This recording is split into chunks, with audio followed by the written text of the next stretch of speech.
Ca să țină mai mult frunzele, să nu se rupă, să facă mizerie, le dați cu lipici alb care devine transparent și devine cam așa lucioasă. N-am găsit ceea ce îmi doream în domeniul de lemn. Am luat decât 2 capre din astea pe care o să lucrez. Carabinier, te-ai uitat după noi. O fi zis că venim să filmăm. Ai văzut? Iar pe domnul inverter o să-l trimitem înapoi. De câteva luni am găsit o aplicație nouă care se numește Tugo și această aplicație este împotriva risipei alimentare.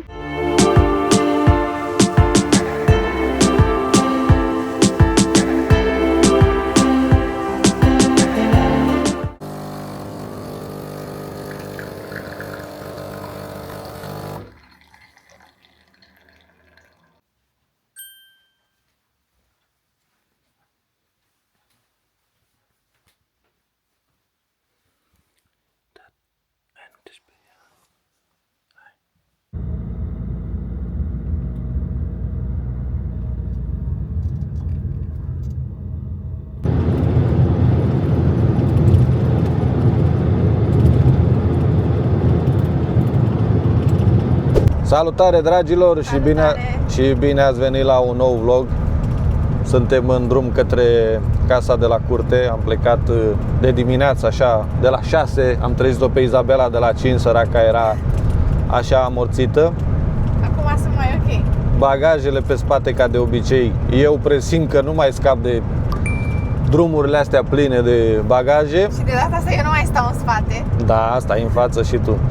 Și Alina a rămas acasă, din păcate, pentru că weekendul trecut a fost tura ei să lucreze. Weekendul acesta era normal să fie liberă, dar patronii, ca să le spun așa, sunt în concediu pentru câteva zile și atunci, cum știți că la ei nu rămâne casa singură, ieri sâmbătă seara era tura colegei să doarmă acolo, a dormit. Dar în seara asta, duminică, pentru că astăzi e duminică la noi, o să meargă Alina să doarmă, de la 2 după amiază să meargă la muncă. Asta e situația, ne pare rău, nu ne convine, dar, cum am mai spus mereu, nu avem ce face. Ieri, am vrut să venim de ieri cu toții, dar numai că eu am fost la curs până la ora 3 după amiază și până am ajuns acasă, până făceam bagajul, se făcea undeva la 4, ajungeam pe la 6, 6 jumătate aici. Iar astăzi ar fi trebuit să plecăm pe la ora 10 dimineața către apartament ca să poată să meargă ea la 2 la muncă. Așa că am renunțat să venim de ieri și am ales varianta ca să vin eu astăzi cu Izabela, să mai aducem din lucrurile ce mai aveam de adus pe aici și, bineînțeles, să vedem care mai este situația, să tund iarba și ce mai e de făcut, așa, nimicuri. Să știți că mă uit mereu în statistici și mai bine de 70% dintre cei care vă uitați la noi, la vlogurile noastre, nu sunteți abonați la canalul nostru, așa că dacă cumva v-ați dezabonat, v-a dezabonat YouTube-ul sau încă n-ați făcut acest lucru, să dați o abonare la canalul nostru de YouTube, apăsați butonul de subscribe și totodată puneți și un like ca să ne meargă și nouă videoul cât mai în față. Mulțumim! Am plecat de acasă, cer senin, stele, la ora 6 când am plecat, 18 grade, frumos. Pe la Bologna am găsit un pic înnorat, dar când ne-am apropiat de Ferrara am dat de ceață, mai puțin nori cu soare, dar zice că se luminează între timp. Ieri a fost foarte frumos pentru cei care au avut șansa să meargă la mare ieri. A fost o zi spectacol și astăzi este anunțată temperatură de 27-28 de grade. Dar noi nu putem să profităm din păcate. Sperăm că nu a anunțat ploaie, sperăm să nu plouă și să facem ceea ce avem de făcut pe aici în liniște. Am ajuns acasă și începem să descărcăm ceea ce avem aici în mașină săracă. Ia uite-te și tu ce e aici. E jale. Spre mirarea noastră e soare aici, e bine.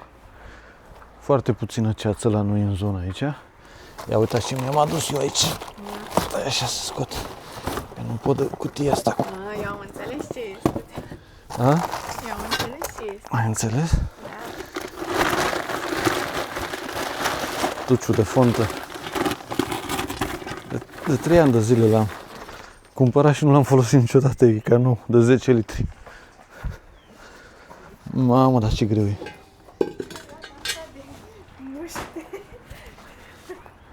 Așa, nu vă mai reținem, dăm bicicleta jos, am adus și schela, toate porcările le-am adus. Descărcăm și ne auzim după. Izabela a dat drumul la mașina de cafea, pune apă ca să-mi facă și mie o cafeluță, iar între timp eu merg sus să deschid geamurile, să se aerisească la etaj, că vă dați seama, sunt 2 săptămâni de când nu s-a aerisit aici.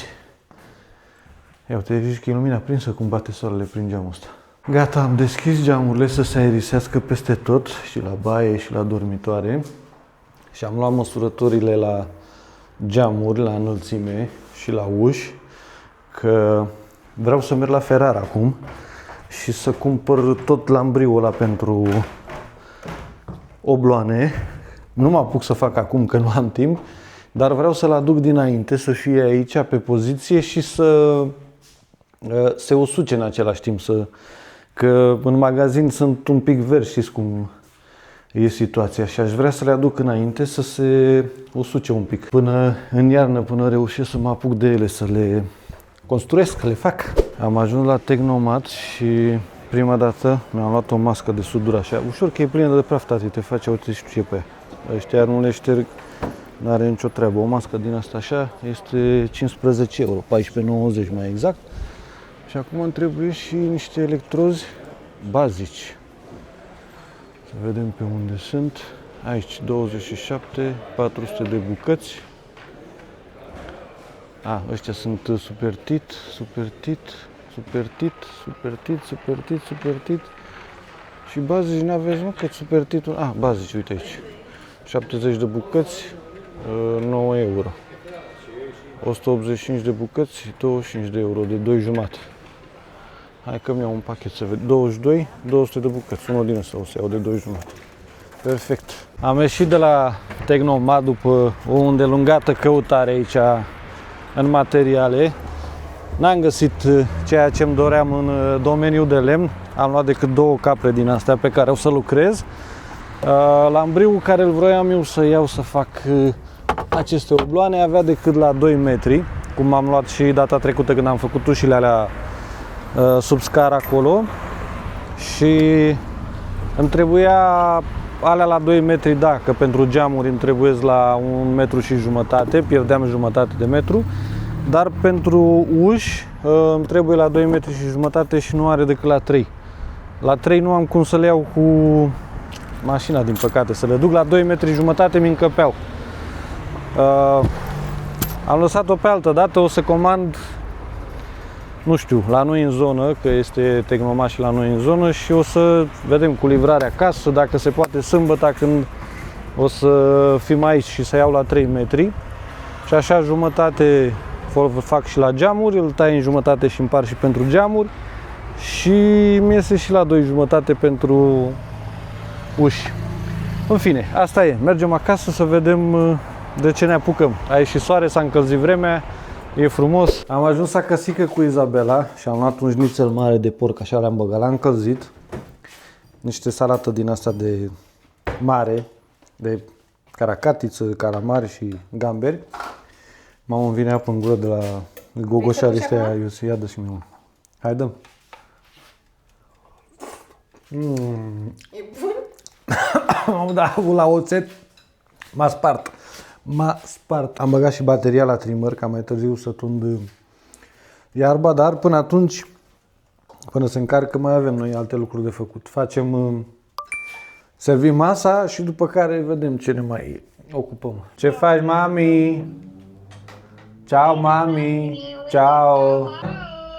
Ciao! Noi suntem la masă, ne-am luat șnițel de porc. Eu deocamdată nu am mâncat. Da? Da. Bine, mulțumim. Să ai poftă și tu când o să mănânci. Mulțumesc. S-a făcut deja ora 1 Și eu n-am făcut nimic pe ziua de astăzi. Doar că am mâncat, am fost până la Ferrara și cam atât. Hai să vă arăt casca care mi-am cumpărat-o. Am pus-o dreaptă. Bang. Sudor sunt de meserie. Mă auziți?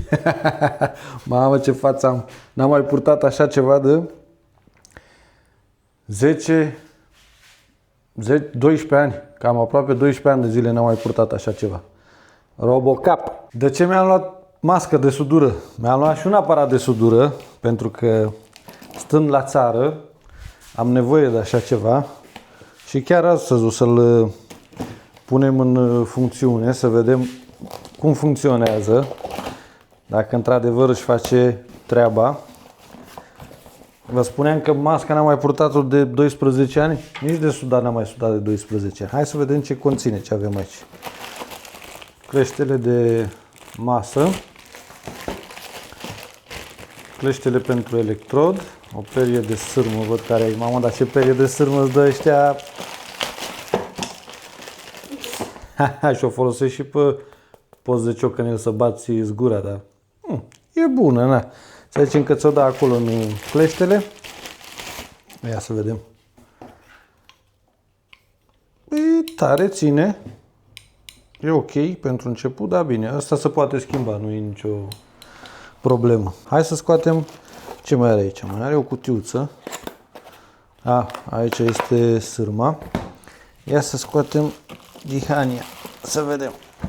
Dihania, care nu este dihanie, este un invertor, care am înțeles că sudează destul de bine pentru ce ne trebuie nouă uz casnic, că nu facem lucrări industriale. Am înțeles că își face treaba. Aparatul sudează cât și cu electrod, cât și cu sârmă. Și bineînțeles cu sârmă, dar fără gaz, nu ai nevoie de gaz. Ia să-l desfacem să vedem unde intră sârma. Aha. Trebuie să tragem sus. Și aici să pune rola de sârmă, că îți dă și o rolă de sârmă în pachet. Și o pui pe măsură aici, cum naiba se numește. Asta îi bagi sârma pe aici, frumos. Și după care el vine sârma la pistol. Vă spun mai târziu dacă își face treaba, dacă e ceea ce trebuie, dacă merită cumpărat. Are până la 145 de amperi. Are display aici digital. Frumos, îl reglezi. Da, 145 de amperi maxim. Acum, mai târziu, când o să-l folosesc, că astăzi o să-l folosesc, vedem dacă merită banii. 109 euro. S-a făcut o căldură afară de Doamne ferește. Dimineață, cu ceața aia credeam că o să murim de frig, dar de unde? Că e cald de jale. Acum trebuie să pun la punct poarta asta, pentru că aici are un joc și carabinierul te s-a uitat după noi. O fi zis că venim să filmăm. Ai văzut? Filmează-i. N-am văzut, m-am S-a uitat la noi, ce zice ce caută ăștia aici. Că știe că, poate știe că e casa goală tot timpul. Deci trebuie să rezolv jocul ăsta de aici. Că ea, ca să fie în boloboc, trebuie să stea așa, ridicat așa. Și atunci nu mai vine nici aici să se închidă. Pentru asta va trebui să vedem cum modificăm aici, să tăiem ceva cumva și după aia să sudăm la loc. Dar asta să o vedem după. Prima dată trebuie să rezolvăm să stea dreaptă, să desfacem șurubul de aici și să vedem care e treaba. Mi-am dat seama că este ora 1 și un pic și știți cum e, duminica, nu poți să faci gălăgie la ora asta. Dacă era sâmbătă, dacă era în curs săptămânii, da, așa mai e un vecin stânga-dreapta vis-a-vis și ca să nu stau degeaba, să am ocupație, să nu pierd timpul degeaba, că, pentru că ziua mea de astăzi e scurtă, am tuns toată edera asta și foaia asta de dafin, asta sălbatică, falsă, că nu e foaie de dafin normală. Și partea mea am tăiat-o și am curățat-o toată așa. Acum să o iau, să o strâng, să o bag în sac. Că a lăsat numai frunze aici și nu-mi plăcea deloc. Toată vara a ținut numai țânțari.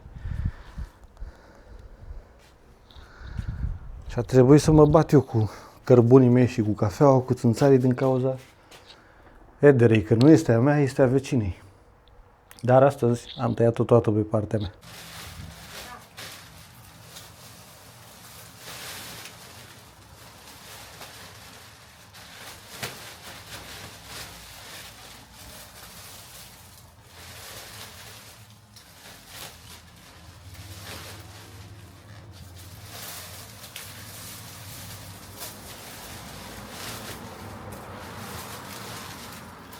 Am schimbat șurubul aici, dar un pic de joc tot mai are, că e bucata de fier care e aici, care e lărgită un pic și n-am ce să-i fac. Iar aici ăsta, ca să pot să-l dau jos, că nu se închidea bine, șuruburile nu se mai desfăceau și a trebuit să le tai, pentru că eu trebuie să-l mut un pic mai sus și acum o să-l sudez. Că prima dată îmi venea așa. Și el aici are o roată, unde trebuie să calci ăsta și era mult mai jos, nu avea niciun rol. Acum eu trebuie să-l ridic mai sus, uite așa, și să-l sudez în poziția asta, ca să poată să fie totul ok.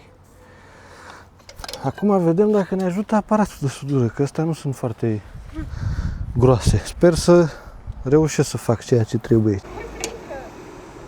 Când îți spun eu să închizi ochii, dar așa să-l punem pe 70. Hai să-l punem pe un 65 ca să nu găurim de amperi. El mi-arată că trebuie să sudez cu electrode 2, eu am 2,5. Dar îl pun pe 65 să nu... Așa, când îți spun eu, tati, închizi ochii, da? Dă-te așa în partea asta aici. Când îți spun eu, închizi ochii, da? Și ți ochii, nu-i deschiși până nu zic eu. Ha, închide.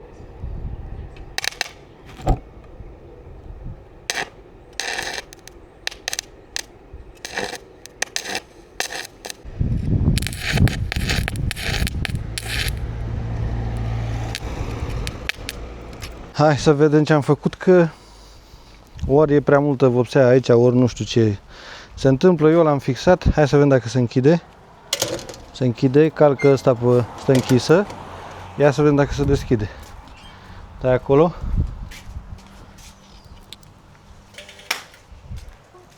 Deschide, vezi? Gata. Ok. Așa e blocată, închisă. Ia să vedem, încă o dată.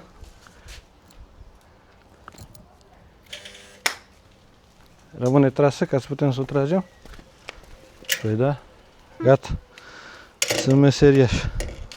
I-am făcut niște muci aici, că altfel nu pot să-i numesc. Ia, dă și mie un pic camera. Așa. Trebuie să iau 2 bucăți de fier ca lumea și să sudez, că jos aici i-am dat 2 afturi. Bine, și tabla asta e subțire, așa e de 1. Aici i-am dat vreo 3 aprins. Aici a prins 2, a prins bine. Important e să stea. Și am dat și unul aici la șurub pentru orice eventualitate. Aoleu, de ce faci așa bicicleta? Ce-o avea pe... A pus sticlă de aia pe roata de spate, știi, ca să fac așa. Da. Deci, ia, deschide și mie ta să vedem. Eu sun acum, ia. Ia. S-aude? Hai. Ăla de jos. Gata. Perfect. Și știți de ce m-am omorât mai tare? Că o vedeam pe cameră sus acolo. Că când era vânt mai tare, mai sau dacă cineva, vreun câine se dădea în ea, se deschidea. Pentru că nu intra aici, nu se încuia. Și acum gata, suntem și noi. Nu se mai deschide acum. Nu poate să mai deschidă nimeni. Decât dacă apeși pe buton acolo sau cu cheia, știi? Cu cheia noastră care o avem. Hai să vedem, să caut o bucată de fier, să-mi fac damblaua cu porcăria asta, să vedem dacă merge. Dacă nu merge, să-l trimit înapoi. Dacă i-am pus o panoramă de electrod de ăsta de-al lui și l-am dat la 50 de amperi. Și cu ăsta merge. Dar ăsta cred că este un super tit, e 6012, 6013, să-mi spune și mie ce cod are super titul, care este sudor, 6012, că 7018 știu că e bazicul, ia uite.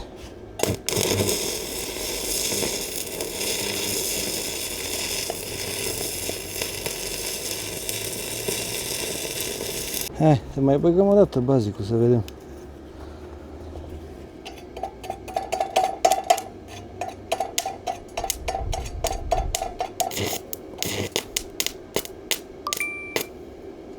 No, are putere de el direct încolo. Cât sunt eu de sensibil, cât caut eu să fiu de sensibil, uite, îl pun la 80.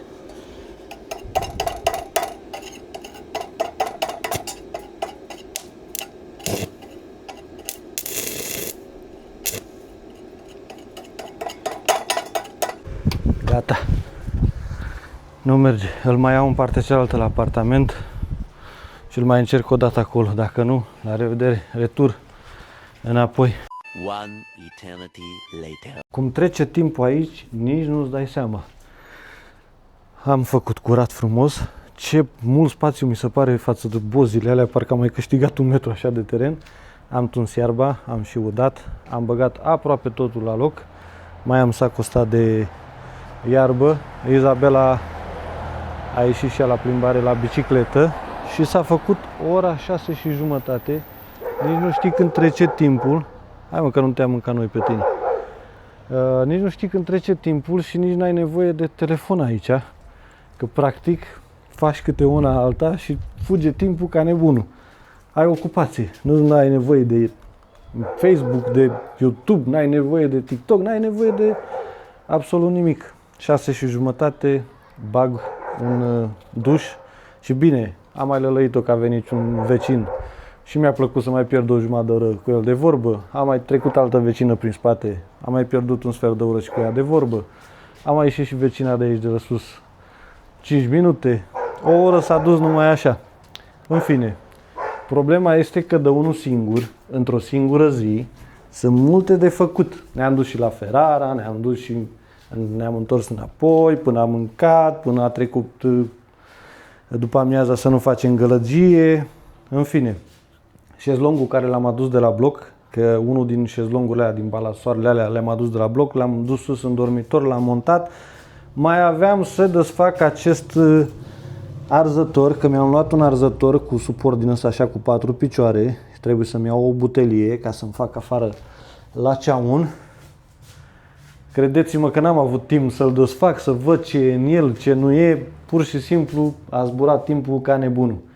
Iar pe domnul inverter o să-l trimitem înapoi. Cât s-a făcut ceasul? 7:11. 7:11 la 9:30. 10 suntem acasă. Am făcut duș tot. Bine, Izabela trebuie să-și facă duș, să se spele, dar eu m-am pregătit de aici, n-am treabă. Sunt boier Bibescu. Iar avem lacrimi în ochi. Ce zici, tată? A fost frumos și astăzi. Da? Da. Păi, ai văzut, ai mers cu bicicleta. Mi-am luat frunze, că vreau să fac niște decorațiuni. Decorațiuni, nu? Da, de Și ziceai mai devreme că te dor mușchii la picioare deja. Ai văzut că aici face efort. Acasă la Cât am bloc. mers cu bicicleta asta? Mult ai mers, câteva ore bune te-ai plimbat, 2-3 ore tot ai girat. Ai văzut acolo la bloc, stai în canapea, te muți, ieși afară, dar nu e ca aici, ești în continuă mișcare, cum spuneam mai devreme, nici n-ai nevoie de telefon, uiți de el practic. Dar vezi că dacă nu luam toate frunzele, Da? nu cred că stăteam așa de mult Da? afară. Că știam deja orașul, nu știam. Păi da, dar te plimbi ca să treacă timpul, tati, nu să vezi neapărat orașul, nu? Păi, hai, acasică. The next day. Iată că facem încheierea vlogului de la apartament. N-am mai continuat să mai filmăm toată săptămâna pentru că am fost ocupați cu munca, și eu și Alina, Izabela cu școala. În încheiere vreau să vă arăt ce a făcut Izabela săptămâna asta, pentru că și-a dorit să decoreze apartamentul. Bine, apartamentul e mult spus, mai mult sufrageria, cu decorațiuni de toamnă. Și bineînțeles că a ales să nu cumpere și să și le facă ea singură, și-a cumpărat materiale ce i-a trebuit și le-a făcut ea singură. Uite aici și pe domnișoara. Bună seara, că acum la noi e seară, dar Da. pentru voi dimineața. Ia prezintă-ne ce ai făcut aici. Deci, în primul rând, am văzut video pe TikTok și de-aia, de acolo m-am inspirat, dar eu am adăugat chestii la Am ideile înțeles. astea. Aveam vaza asta în casă Vaza, și am zis da. că e perfectă. Se potrivește de toamnă, chiar și culoarea și materialul, că pare din lut, cum ar veni. Nu este din lut, dar pare. Și toate frunzele și astea le-am luat chiar în ziua când am făcut vlogul de acolo. Da, deci da, de la da. casă le-am luat. Da. Frunze adevărate și... Și crengile. Da, Crenguțele și crengile. astea. Și vă dau un mit acum. Ca să țină mai mult frunzele, să nu se rupă, să facă mizerie, le dați cu lipici alb care devine transparent și devine cam așa lucioase, se vede foarte frumos. Ca să nu se usuce Da. și să nu se sfărâme, să nu facă praf. Sau am mai văzut cu de-asta, ceară lichidă. Da, era prea casino să... Făceai cam mare dezastru cu ceara lichidă, ai ales așa cu... Ce ai dat? Lipici alb care se face transparent, lipici lichid. Așa, deci cu crengile care ți-ai luat, ți-ai format crengile și le Nu le-am lipit, le-am făcut cu ață. ață așa frumos, da. Chiar frumos se vede. Și astea din ce le-ai făcut, dovlecii? Bine că nu ți-ai ales culoarea care trebuia, portocaliu. Nu știu de ce ai optat să iei. iei. Găsit. Bine, hai să te cred. Zic că așa ai văzut și așa te-ai inspirat, că normal trebuia portocaliu. În fine, nicio problemă, te iert de data asta. Dar sunt foarte frumoase și așa, să știi. Sunt făcute din ciorap. Da, frumos. Și cu aceeași ață care am făcut și... Crengile și cu frunze, așa, scoate-le un pic ca să vedem. Eu ți le dărâm de tot. În fine, lasă-le așa că se vede. Deci e stabil, da? Nu cade, uite. Da. Am făcut foarte bine. Așa, unde am mai făcut? Deci aici, preferatele mele astea, sunt foarte fericită. Da? Tot așa, cu frunze și așa, și am mai adăugat astea roșii care nu știu exact cum se cheamă. Nu știu cum se numesc, dar de sărbători de Crăciun se pune prin brad, la ei se folosește mult prin decorațiune. Și a ieșit prea bine și mai ales frunzele astea care au forma asta, așa sunt preferatele mele. Da, chiar frumos ți-a ieșit. Aici ai o altă crenguță din asta, așa frumos. Da. Aici, zilele astea am mai făcut un dovleac, am găsit eu un video din cărți, din foi din cărți. Da, chiar frumos ți-a ieșit și ăsta. Cam mult am stat să-l fac, că se dezlipea în continuu. Lucru manual e migălos, dragă. Așa, încă...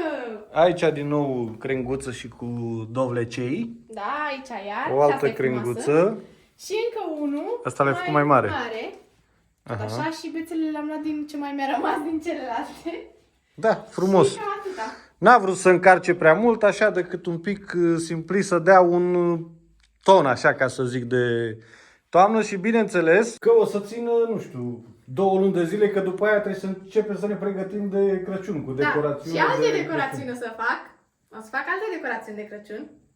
Normal, da. Așa. Bine, în plus că avem și de anii trecuți foarte multe adunate. Da. Și mai faci tu manual, nu? Da, asta am înțeles. Dragilor, în încheierea vlogului vă las un video care l-a făcut Izabela, o bucățică de video, despre o aplicație, se numește Too Good To Go. Okay. Am zis bine, nu? Care este împotriva risipei alimentare, adică decât să arunce mâncarea, barurile, restaurantele, ce mai știu eu, din astea cafenele care fac... Stai că mai zăpăci cu cafenele, că am zis bar, da, barul face cafea. Bun. Unde se fac ce pasta, cum se numește?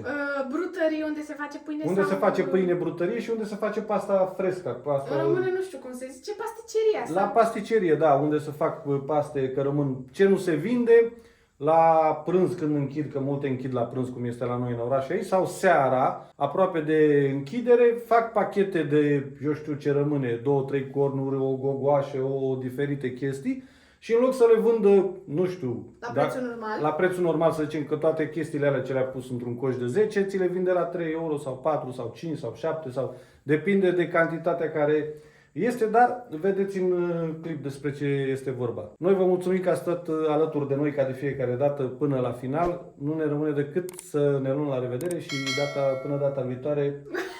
Vă țugdăm, vă vedeți! Ciao! Bună! De câteva luni am găsit o aplicație nouă care se numește Too Good To Go și această aplicație este împotriva risipei alimentare și vrem să o încercăm și noi. În aceste boxuri nu se știe ce este, dar sunt chestii care au rămas de seara, care nimeni nu le-a cumpărat și le plătești la un preț foarte, foarte mic. Odată ce ți-ai comandat boxul, trebuie să plătești neapărat în aplicație. Nu poți să plătești la supermarket, la bar sau la ce este și trebuie să te duci să ridici la ora care este scrisă în aplicație. Eu cu tata am decis să încercăm aplicația și am comandat și noi un box de la un bar care a costat 2,99 și prețul normal la boxul care l-am cumpărat noi era de în jur de 8 euro și ceva, nu mai știu exact. Trebuie să merg să ridic între orele 5 și 8. O să menționez că este prima dată care luăm un box și sunt foarte curioasă de ce o să găsim înăuntru și cât o să fie, pentru că am văzut tot felul de video pe TikTok și pe social media cu foarte multă mâncare la un preț foarte mic și de-aia am vrut să încercăm. Mai am un pic până la bar și o să vă arăt cât o să fie punga de mare. Am ajuns, cam asta este barul și se cheamă Time Feeling și intru, nu o să vă filmez înăuntru și ne vedem când ies afară. Cam asta mi-a dat, 2,99. Este un pic greu, sincer mă așteptam să fie un pic mai multe chestii, dar o să vedem ce o să fie înăuntru, că sunt foarte curioasă și știu că și tata este foarte curios. Deci haideți să vedem ce este înăuntru. În primul rând avem o gogoașă, nu-mi dau seama dacă este umplută cu ceva, dar cred că da, că se vede un pic pe fund. Tot un fel de brioșă, cred că cu cremă sau cu mere. Un croissant, nici la ăsta nu-mi dau seama dacă e plin, dar cred că e cu ciocolată. Și ultima chestie, încă un croissant, cred că de data asta gol ăsta, care are zahăr pe deasupra. Cam asta am găsit în boxul de la Too Good To Go. Iar acum vă aștept pe voi la comentarii să-mi scrieți dacă ați încercat aplicația asta și ce v-a picat vouă.